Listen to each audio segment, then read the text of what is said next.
অনেক কয়েকবার গেছিল ভালো। এইখান থেকে কতটুকু যাইতে হবে তারপরে? 100 না, ধরুন অল্প কিছু আর কি, সামনে আর কি। সামনে? হ্যাঁ সামনে, হ্যাঁ।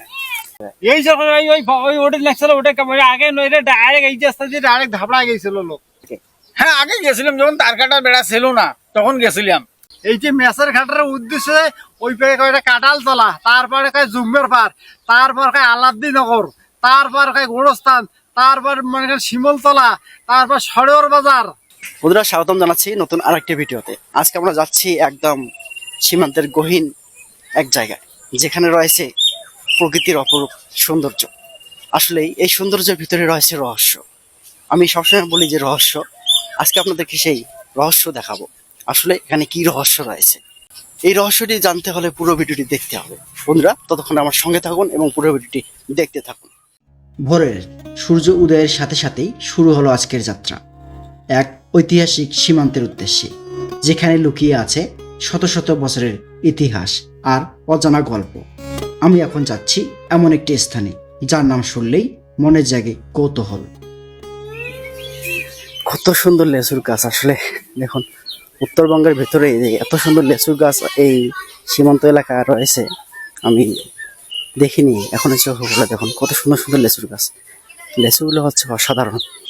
এই যে রাস্তাটি দেখছেন আপনারা, এই রাস্তাটি চলে গেছে একদম ভারতে, আর আমি এই রাস্তা ধরে হেঁটে হেঁটে পৌঁছে যাবো সেই সীমান্তের একদম কাছে। এখান থেকে ভারত কত দূর? সামনে অল্প। এইখান থেকে কতটুকু যাইতে হবে তারপরে? 100 না, ধরুন অল্প কিছু আর কি, সামনে আর কি। সামনে? হ্যাঁ সামনে, হ্যাঁ। ওখানে কি একটি ব্রিজ আছে? হ্যাঁ ব্রিজ, রয় ব্রিজকে দেখা যায়। ওটা বাংলাদেশের ভিডিও আছে কিন্তু বসে ওই জায়গায় না, এই যে আমার এই পাশে বসার জায়গা আছে বাংলাদেশে? হ্যাঁ বাংলাদেশের। যাওয়া যাবে তো? সমস্যা নেই? যাওয়া যাবে, যাওয়া যাবে, কোনো সমস্যা না নেই? কোনো সমস্যা নাই। মেসের ঘাট কি রয়েছে সেখানে, চলুন বন্ধুরা দেখে আসি। নদী দিয়া এই যে নাও বান্ধা নৌকা নিয়ে এসছিল, এই যে কুমিরের ঘর, হাড়ি পেতিল যারা বিক্রি করে, এই জন্য এখানে স্টপিস দিছিল, খাওয়া দাওয়া করছিল, এই জন্য তার মধ্যে এই জন্য জায়গাটার নাম রাখছি মেসের ঘাট। যারা হাড়ি পাতিল নিয়ে আসছিল এই নদী করে, তারা হ্যাঁ। কোন দেশ থেকে আসছিল? ওরা মনে করেন বাইরের থেকে আসছিল। কিন্তু নদীটা তো তখন ভারতে ছিল না। না না, ও ভারত বাংলাদেশের সেখান তো 71ই ছিল, সেখান তো কোনো গোলযোগ ছিল না আর কি দেশে। মানে তখন তো আপনার ভারত বাংলাদেশ একটাই ছিল। হ্যাঁ হ্যাঁ, তখন ছিল হলে ভারত মহাদেশ, তখন ছিল পুরোটাই ভারতের আয়ত্তে। আচ্ছা, না মনে করেন মনে করেন স্বাধীন তো মনে করেন পরে হল, এর আগে যেমন স্বাধীনের আগে এই জিনিসগুলো চলাফিরে হয়েছিল আর কি। এই সীমান্তের একদম কাছেই গড়ে উঠেছে কিছু ছোট ছোট বাড়িঘর, আর সেই বাড়িগুলোর পাশেই চোখে পড়ে আরেকটি সীমান্ত, যেন এক অদ্ভুত বাস্তবতা। কি তোমার নাম কি? রাস। রাস্তা অনেক সুন্দর নাম। বন্ধুরা আমরা যাচ্ছি একদম সেই সীমান্তের কাছে। এখানে একটি ব্রিজ রয়েছে, এই যে ব্রিজটি রয়েছে ভারতের, আর এখানকার কিছু স্থানীয় ছেলে নিয়ে আমি যাচ্ছি সেই একদম ভারতের কাছে। ভাই ভালো আছেন? যাওয়া যাবে তো?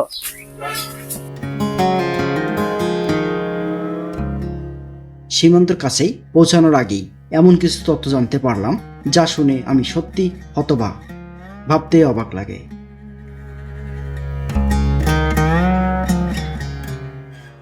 এক সময় যা সম্ভব ছিল, আজকের দিনে তা কেন অসম্ভব হয়ে গেল?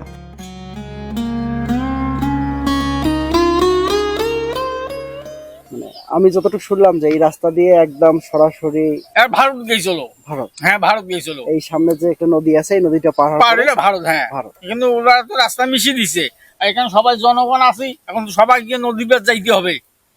এখন যদি সবাই নদী বের যেতে, এটা রেকুডি রাস্তা, যখন কারো ইয়েও নাই আর কি। আরো বেশি উচ্চ গ্রাম হয়েছে এখানে একটা ঐতিহাসিক রাস্তা, যে রাস্তাটা একটা ঘাট ছিল, মেসের ঘাট। হ্যাঁ মেসের ঘাট। আর এই মেসের ঘাট দিয়ে কি আপনি ভারত গেছিলেন আগে?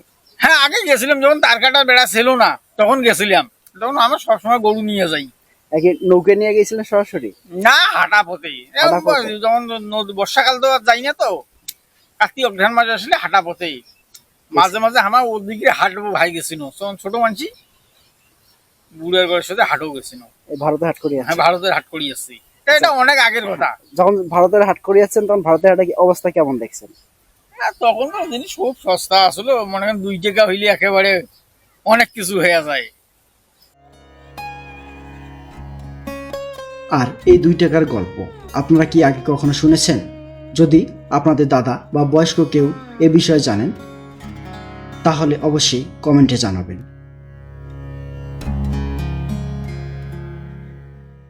এই রাস্তাটা যখন ভারত এবং বাংলাদেশ ভাগাভাগি হয়েছে হ্যাঁ, তার আগে তো এই রাস্তা ব্যবহার করছিল মানুষ। এটা তো আগের, এটা আজকের রাস্তা না, এটা তো সরকারি রাস্তা।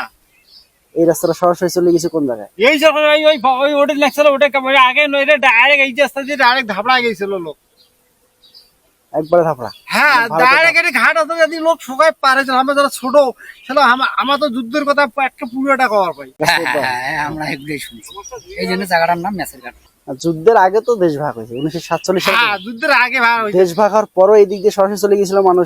তখন গেছিল, তখনও তো একটা অত এটা তো এই খালেদার আমলে এটা জিনিসটা করা হয়ে গেল, আর করার হয়ে যায় হাসিনার আমলে এই জিনিসটা খুব হয়ে গেল, একবার শক্তিশালী হয়ে গেল। শক্তিশালী হয়ে গেল। যদি আরো খালেদা থাকতো, অন্য অন্য সরকার থাকতো, মাকান থাকতো, এত কড়া বর্ডারটা এত করতে পারলে না হয়। হাসিনা আমলে জিনিসটা কড়া করে নিছি, ওটা বেশি করে নিছি। এই যে নদীটা আছে এটা হচ্ছে ভারত বাংলাদেশের নদী, আর এই নদীর যে ঘাট, হ্যাঁ, এটার নাম হলো মেসের ঘাট। এই যে হলো মেসের ঘাট। এই যে মেসের ঘাটের উদ্দেশ্যে ওই পারে কয়েকটা কাটাল তলা, তারপরে কয় জুম্মের পার, তারপর কয় আলাদ্দি নগর, তারপর কয় গোরস্থান, তারপর মনে করেন শিমলতলা, তারপর সরেওর বাজার। আপনি তো গেছিলেন ভারত মনে হয়? হ্যাঁ হ্যাঁ, গেছি। কয়বার গেছেন? ও শালা কয়বার গেছি, ধাপড়া যায়, ধাপড়া গেছি। একবার সোজা এদিক দিয়ে? হ্যাঁ, সোজায় হাঁটি যাওয়া লাগে, আস্তা সোজা আস্তা। তারপর কয়বার গেছেন ভারত? ও অনেক কয়বার গেছি নো ভারত। এটা কাটাতার কত সালে হয়েছে? কাটাতার হওয়ার আগে তো গেছিলেন? হ্যাঁ, কাটাতালার, এটা কাটাতালার আগেই ওটা। আগে ওই যে মুরুখ ধরে গেছিল, মুরুখ ভারত তলা খুব খুব টানে। ও মানে বাংলাদেশের মুরগ ভারতে বিক্রি করে গেছিল? হ্যাঁ, ভারত যদি মুরগে ধরে গেছেন, হ্যাঁ, খুব খুব খুশি। তাহলে খুব খুশি। হ্যাঁ, আর ওই ধাপড়াত হিন্দু গিলা কিন্তু নাংটি পিন্ধিছে, আর 2 চোখ বেঁকে দিচ্ছে, আর দোকান বসে বসে আছে। আমার আছে মনটা খায়, পানও খাই একটা। এই হাসি মুখের আড়ালে লুকিয়ে আছে এক অন্যরকম অভিজ্ঞতা, এক সীমান্তের জীবনের বাস্তব গল্প। এই নদী না বুঝছেন, যখন বান ওঠে লক্ষ লক্ষ টাকার মাল পার হয় এই নদীতে। হ্যাঁ, গরু পার হয়, ছোট ছোট গরু, একবার 2টা। অনেক কয়বার গেছিল ভারত। ভারত বাংলাদেশ সীমান্তের বর্তমানে বিভিন্ন জটিলতার কারণে সীমান্তের একদম কাছ থেকেই আপনাদেরকে সবকিছু দেখাতে পারিনি, কারণ এই লালমনিরহাট সীমান্ত এলাকায় মাঝে মাঝে উত্তেজনাপূর্ণ পরিস্থিতি তৈরি হয়। কখন যে কি ঘটে যায় কেউ সেটা বলতে পারে না। এলাকাবাসী আমাকে বারবার সতর্ক করেছে সীমান্তের খুব কাছে না যেতে। তাই নিজের নিরাপত্তার কথা চিন্তা করে দূর থেকে কিছু দৃশ্য ধারণ করেছি। আর একটা কথা না বললে নয়, এই জায়গাটির ছবি আমি অনেকটা চুপিসারে তুলেছি, কারণ এখানে ক্যামেরা বের করলেই অনেকের চোখে সন্দেহ তৈরি হয়। আজকের ভিডিওটি যদি আপনাদের ভালো লাগে তাহলে অবশ্যই আমার চ্যানেলটি সাবস্ক্রাইব করে পাশে থাকবেন এবং পাশে থাকা বেল আইকন বাটনটি অন করে রাখবেন। ভালো থাকুন, সুস্থ থাকুন, আল্লাহ হাফেজ।